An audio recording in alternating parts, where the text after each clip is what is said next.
Hey, welcome to the sixth video in this series. Well, there's a lot of news. It was a busy week. I've obtained the recipe for Heartsbane Hexwurst on my third Waycrest Manor run. I did it over 2 days.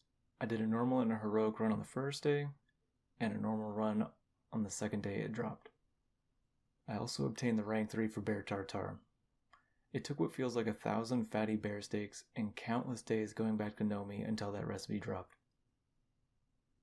This next bit of weekly news may sound silly, but I've finally realized that I can just buy BFA fish that are cheaper than the fish oil and just turn them into the oil. I started reselling some of the oil and have sold about 4,000 gold worth this week. I've also put in a few hours this week to obtain the rank 3 garrison. It did earn quite a bit of gold along the way to build, but the rank 3 garrison actually took more than what I earned. I started beforehand with 3,000 gold in pocket, and after it was built I had 2.7 thousand gold in pocket.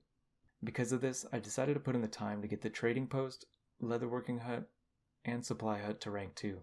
The reason I want the trading post to rank 2 is so I could start gathering the mats needed to obtain my own auctioneer in the garrison.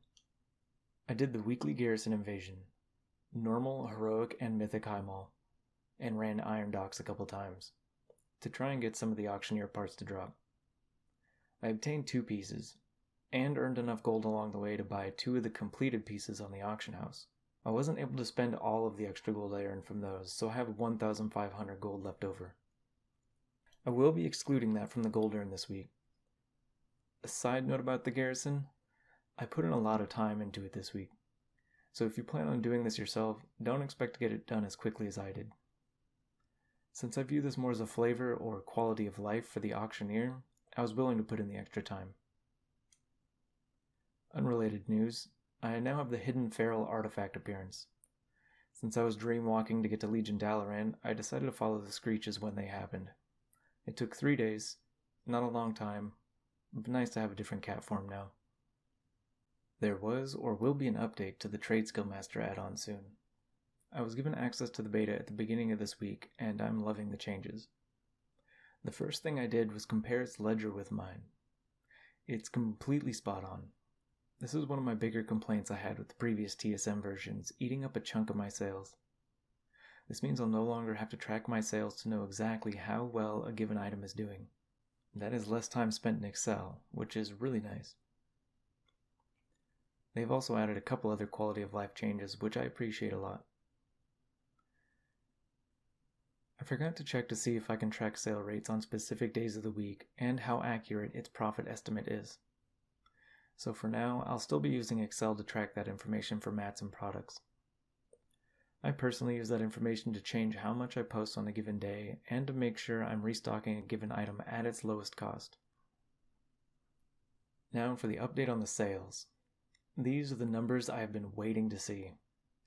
I finished the first month with 113,307 gold, 22 silver, and 68 copper worth of product move. Post-auction house cut. Now for the even more important numbers.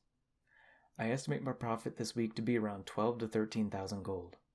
As of today, I have 17,700 gold in my bags. Minus the 1,500 from the questing in Draenor, that's a total of 16,000 gold. Now, I was unable to cook some of the most expensive food today, so I think that number is skewed by at least 3 to 4,000. That's why I estimate my actual profit to be around 12 to 13,000 gold.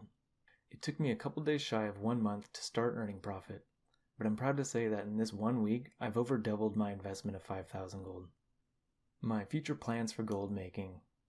I will no longer be pursuing alchemy until Shadowlands actually arrives. A recent article posted on Wowhead states that old content alchemy potions will no longer be effective past level 50 in Shadowlands. I'm glad that if I want to do alchemy, I no longer have to track all of the old world mats and product prices. But I'm also disappointed at the change because this gets rid of a lot of diversity and gameplay flavor. A lot of these recipes have low sale rates already. I believe this will plummet those sales even further, making it almost useless to try and sell them. A part of me wishes they would revert this change and maybe nerf the effectiveness of the potions to Shadowlands levels instead. The link to the article I'm referring to will be in the description below. What this nerf to alchemy has done is change the order I'm working on my professions. Since the biggest moneymaker for alchemy will be in the Shadowlands potions, I'm not going to touch alchemy until then. Instead, I'm going to be focused on collecting as many recipes for leatherworking as I can. There has been an update to gear crafting professions for Shadowlands, allowing us to craft gear at multiple tiers of eye levels. This means that when I craft Warlords of Draenor gear, I can choose to have its eye level in the Classic or Burning Crusade range, or any other expansion range. What this does is drive down its posting fees, which is one of the main reasons you don't see a whole lot of transmog from Pandaria onward posted in the auction house. This opens up the transmog market even further, which is something I'd like to be prepared for. Since I have a rank 3 garrison, I'll be passively collecting a lot of Draenor recipes, but I will have to put the time in to collect the other expansions' recipes. This week I'll have to start looking up where the recipes drop from and creating a list of instances to run. And that's it for this week. Later.